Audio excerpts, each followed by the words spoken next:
நீ ஆண்டவங்கிட்ட 5 விரலுக்கும் அக்னி வரத்தை வாங்கிட்டு போற. இந்த சண்டால இருக்க மாதிரி ஒரு பின்னால குத்த வச்சு கிடந்து அடிக்காம பாரு, முட்டை தூக்கிக்கிட்டு போன கொடைக்கு 350 ரூபா தரணும். சரி, அதுக்கு அடுத்த கொடைக்கு தாரமீன்னு சொன்னான். சரி, எனக்கு தாரமீன்னு சொன்னவே நான் போன கொடைக்கு கேட்க என்ன சொல்றாரு, அது அந்த கொடையோட சரியா போச்சு. அது அவ்வளவுதான். அது போன கொடை, இந்த கொடை, அது போன கொடை, அது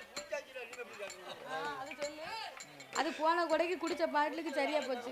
அப்படிதான் சொல்லுவான். கணக்கு கணக்கு கணக்கு கணக்கு தானே. பிறகு அப்போ நீ 10,000 ரூபாய் கடை வாங்கினா அங்கன வச்சு எண்ணி பாருடா. வாங்கின வரத்தை பரிசோதனை பார்த்துட்டு நீ வீட்டுக்கு போ. சரி அப்படின்னு நாரதர் மூட்டி விட்டார். அரக்கன் சும்மா இருப்பானா?